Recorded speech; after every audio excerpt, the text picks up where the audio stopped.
Thanks for joining us here at 11 o'clock tonight. I'm Kaylee Marinsat. And I'm Jeff Smith. Tonight we continue following the latest information on the mass shooting in Toledo's Old West End over the weekend. Plus, take a look at this. Our weather team is following some storms and showers across our area tonight. But first, we want to get you caught up with the very latest on that shooting, as police say they are still searching for two shooters. Let's get you up to speed. Here's what we've learned tonight. A search warrant says that the gunfire stemmed from a dispute between two rival groups and escalated inside the festival's beer garden area.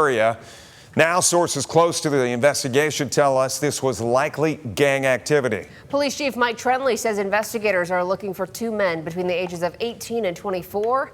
As of this hour, no arrests have been made, but several people have been questioned. Police recovered two guns believed to be connected to the shooting. City leaders are also discussing possible security changes for future events, including strengthening curfews, more security screening, and greater parental accountability.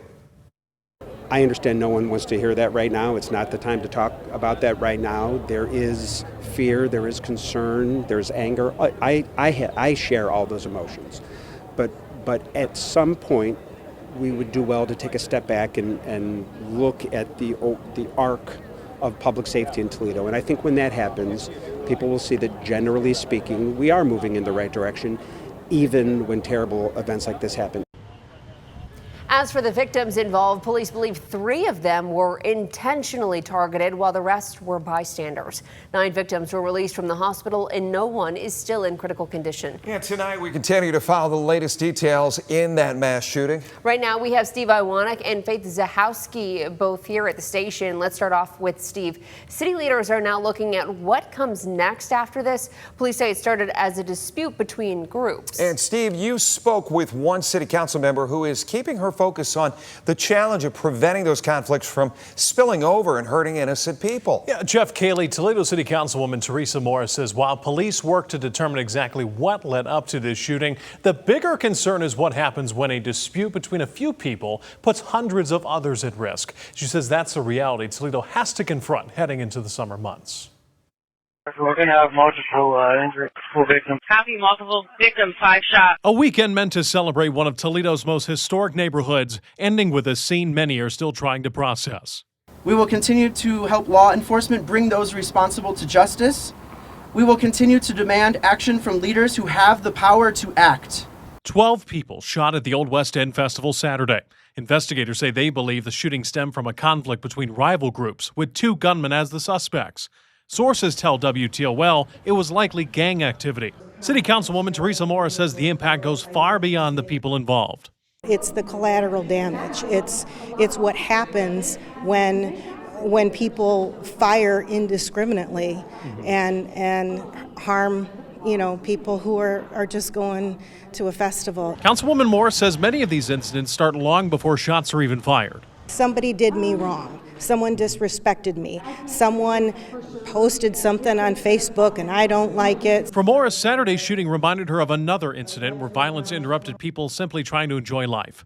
Specifically, the shooting last year on 4th of July weekend at Agenda Sports Bar in her district, where 2 people died and 2 others were injured. It's tough in this area to try and not have 1 or 2 or 3 people ruin it for everyone. And that's the frustration that I think a lot of Toledoans are feeling. So as the investigation continues, she says prevention means keeping guns away from kids, violence prevention programs being resupported, and understanding it may still not be enough. We're not going to be able to eliminate all of this violence. We're just not. But we got to take a bite out of the apple whenever we can. Now, Malcolm Cunningham, the director of the Mayor's Office of Neighborhood Safety Engagement, who you saw just a moment ago, was at City Council's meeting tonight. I asked him to talk to me about the shooting and the Mayor's Office of Neighborhood Safety and Engagement, and he told me he can't take public comment right now. However, I asked a city spokesperson if that's the case and was told that he has no restrictions. In studio, Steve Iwanek, WTOL 11. Lucas County Commissioner Lisa Sebecki says the county stands behind the first responders, law enforcement officers, and those who rushed into action Saturday. She also said county leaders are open to considering future requests for funding aimed at violence prevention efforts and community support programs. Commissioner Pete Gerken added that real change will require action. We can't let this happen again, but having more magnetometers, having just more cops isn't this long-term solution. We have to go back to what we did. Keep youth engaged, create safe neighborhoods. People have to fund things again. The federals and state have taken away all the resources for people. And this is what you get when you starve people that are already in poverty and you make it worse. This is what you get. Both told WTOL 11 there needs to be pressure on state lawmakers to pass gun violence prevention laws. Now, while festivals are an annual sign of the start of the summer season, safety is top of mind for many organizers. And for food truck vendors alike, it means keeping the wheels turning, even in the wake of this weekend's violence. Faith Zahowski was in Rossford tonight at the weekly Stroll the Street event. Faith, you talked to a food truck vendor who was at the Old West End Festival Saturday. The owner of The Squeeze, which sells lemonade, says the Old West End Festival is one they look forward to every year. And while he describes this past weekend as tragic, Anthony Ramoni says it won't slow them down.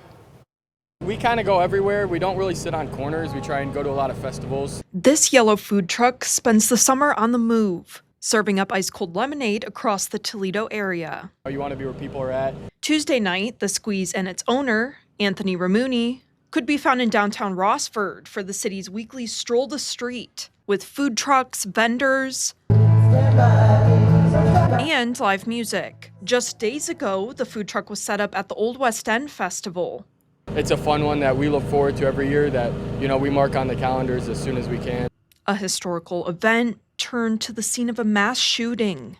In the wake of that violence, Stroll the Street organizers in Rossford say they're stepping up security with more police presence. The safety is our main concern, not only for our visitors and our residents, but also for our vendors, So we want to make sure everybody's safe, feels comfortable. Ramuni's truck, fortunately, was blocks away from the scene Saturday. And while the experience shook him up, it's not keeping them off the road. We know we're going to keep booking and we're going to keep moving out there. We know people still like to go out, and I think the people of Toledo will still.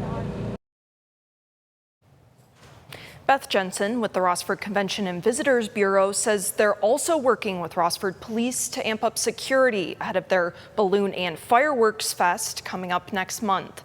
Reporting in studio, Faith Zahowski, WTOL 11.